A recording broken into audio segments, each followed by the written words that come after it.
Yo, hello kalian semua, bersama saya lagi Profesor Wahi. Dan kali ini kita berada di segmen Renungan Geeks. Dan sepertinya akhir-akhir ini saya suka sekali untuk main game ya.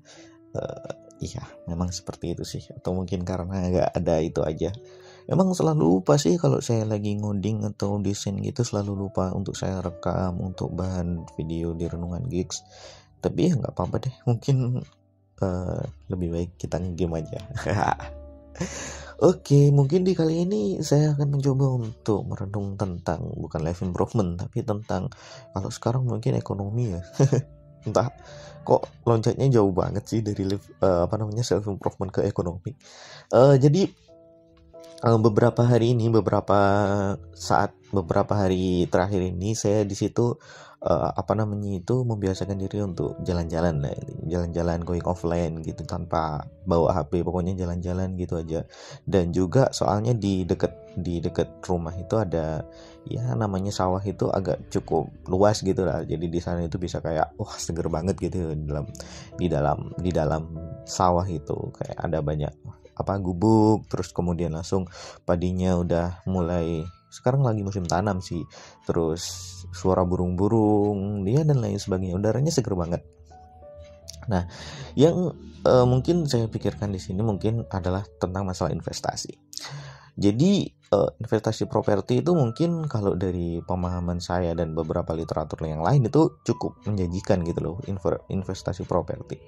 Nah, tetapi yang menjadi masalah di Indonesia ini menurut saya adalah kenapa kok orang itu investasi properti yang sebagai hunian itu cukup mahal, lebih mahal daripada investasi pertanian. Padahal kalau dari beberapa data tentang ketahanan pangan di Indonesia itu sendiri, sepertinya Indonesia ini cukup lemah gitu loh dalam ketahanan pangan. Padahal maksudnya gimana ya? Di Indonesia ini tanahnya itu subur banget. Ya, dibandingkan dengan mungkin di China atau mungkin di negara-negara lain, itu Indonesia di sini tanahnya subur banget. Seperti kalau kata siapa sih lagu yang bukan lautan hanya kolam susu itu kan gimana lagunya? Bukan lautan hanya kolam susu, kail dan jala cukup menghidupimu, tiada badai tiada hutan kau temui, ikan dan udang menghampiri dirimu. Ya itulah, orang bilang tanah kita tanah surga, tongkat kayu dan batu jadi tanaman. Nah kan kayak gitu ya. Jadi saking suburnya Indonesia ini, negara kita ini, itu kalau kita di situ melempar benih itu bisa langsung tumbuh gitu loh. Tapi kok kenapa ketahanan pangan kita itu dikit? Ya memang kalau dilihat-lihat memang saya sedikit berdiskusi juga sama ibu saya. Ibu saya dulu seorang petani gitu, sekarang dia seorang pengusaha. Saya sedikit berdiskusi juga dengan ibu saya. Kenapa sih kok seperti ini, kira-kira kok ketahanan pangannya itu lemah gitu loh Indonesia? Ya karena Indonesia banyak penduduk tapi jarang ada yang mau jadi petani. Saya sendiri juga gak mau sebenarnya jadi petani kan ya. Sehingga penghasilan dari panen itu sendiri itu gak cukup untuk mengangkat kebutuhan pangan seluruh Indonesia. Nah, kalau tak lihat-lihat sendiri, iya sebenarnya di desa saya itu sawah itu banyak, tapi untuk sejak dulu kecil itu masih banyak lahan tebu, terus kemudian yang ditanami padi dan palawija lain itu masih banyak. Semakin kesini yang lebih menguntungkan itu memang investasi hunian gitu loh. Jadi tanah yang awalnya itu produktif itu langsung sekarang itu dialihfungsikan menjadi tanah-tanah yang dibangun rumah-rumah gitu. Jadi ya emang itu lebih menguntungkan secara ekonomi karena mereka itu mahal. Jadi gimana ya? Kayak daripada kita mungkin hitung-hitungannya kayak gini, kita menanam padi dan kemudian mungkin lahan seluas berapa gitu kita menanam padi, dan kemudian setelah itu kita habis menanam padi itu kan nanti tiap panen gitu kan, panen kan juga jarang untung-untungan juga, jadi ada yang berhasil ada yang gagal gitu lah intinya. Kita menanam padi terus kemudian panen itu paling dapat berapa kan, 4 bulan kan ya, 4 bulan mungkin dapat berapa kuintal gitu kan ya, terus berapa kuintal itu berapa sak gitu, terus kemudian dijual itu untungnya mungkin hanya Ya, kalau dibandingkan dengan kalian membuka sebuah kos-kosan, itu lebih banyak atau lebih untung kita membuka sebuah kos-kosan dari lahan padi yang luas itu tadi. Lahan padi yang luas, itu kalau di desa saya loh ya, lahan padi yang udah luas itu tadi, kalau dialih fungsikan menjadi lahan hunian, itu keuntungannya jauh lebih banyak dan lebih kelihatan gitu loh keuntungannya itu. Makanya orang-orang sekarang itu jarang sekali ada yang di situ mau berinvestasi kepada pertanian. Selain dari dari keuntungannya tersebut, pertanian itu juga merupakan sektor yang di situ investasinya itu menguras tenaga gitu loh. Pertanian itu menguras tenaga karena kenapa? Kita harus merawat. Kalau padi itu petani padi itu yang kalau dalam bukunya Outlier petani padi, bukunya Malcolm Gladwell yang orang barat aja mengakui bahwa kita menanam padi, petani padi itu aja sangat susah sekali karena kita harus bangun pagi, terus kemudian mengecek air dan kemudian menyiangi rumput dan lain sebagainya, itu berat sekali gitu loh. Sehingga banyak orang yang di situ menjadi petani padi itu nggak kuat karena terlalu berat itu tadi. Nah, sehingga jarang orang yang mau untuk berinvestasi pada pertanian, apalagi pertanian padi.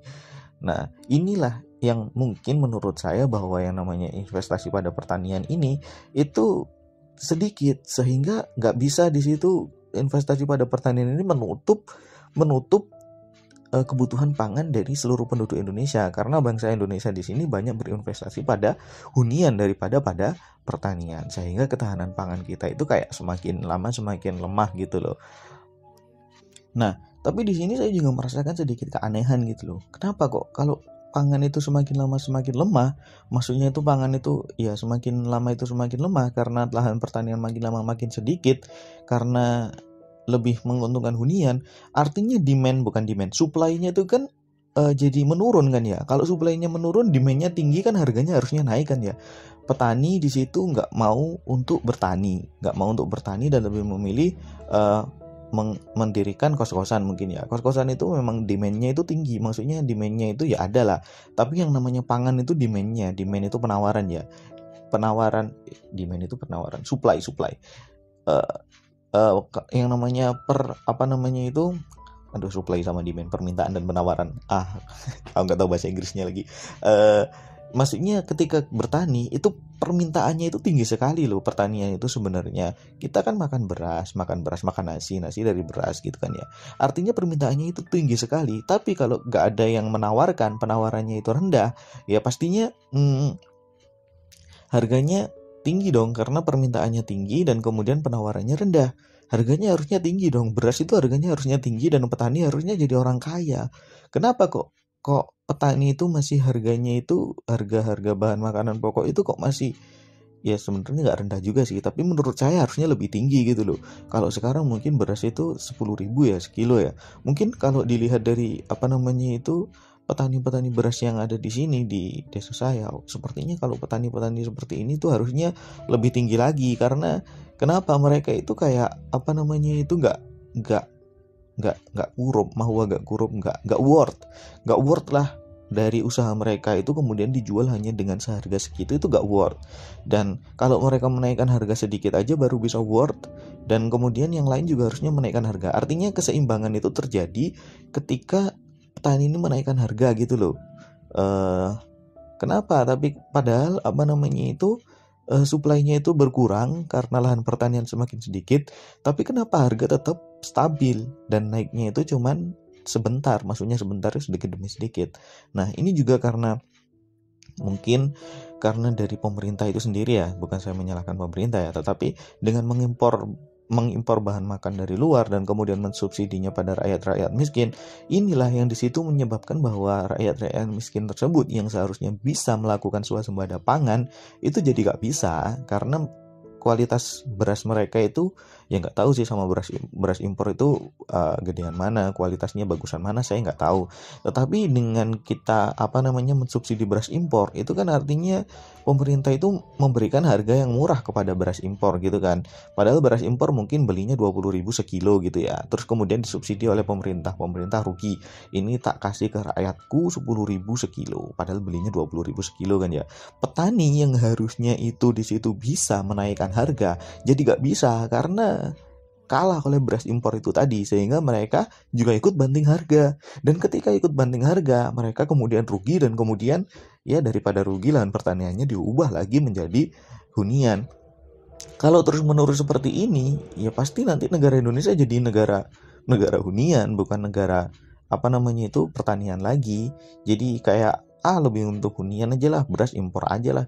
Ya terus seperti itu, dan pemerintah ketika mengimpor beras dan mensubsidi beras, pastinya mereka akan rugi juga. Dan kalau dibiarkan seperti itu, keseimbangan kerugian dari negara ini cukup besar gitu loh jadinya nanti. Ya mungkin seperti itu juga. Jadi kesimpulan dari renungan kali ini sepertinya solusinya mungkin kita harus cukup banyak berinvestasi kepada pertanian untuk saat ini, karena properti hunian itu mungkin sekarang cukup laris dan menjanjikan, tapi di masa depan kita sepertinya butuh untuk pertanian juga. Dan kalau bisa, bagi kalian yang mungkin sudah sarjana teknik pertanian, cobalah untuk sedikit berinovasi dengan pertanian di Indonesia, sehingga tugas petani itu nggak terlalu berat gitu loh. Enak aja kalau ngomong. Oke. Ya udah, jangan lupa like dan subscribe untuk renungan-renungan selanjutnya yang ya nggak tahu nanti bidangnya apa lagi. Tiba-tiba kok loncat ke ekonomi. Dan kalau kalian di situ ingin mendengarkan saja, kalian bisa mendengarkan juga di podcast Mesti Dengar, atau kalau kalian ingin membaca saja, bisa kalian baca di mistisuccess.com. Oke, terima kasih kalian semua sudah mendengarkan, dan sampai jumpa.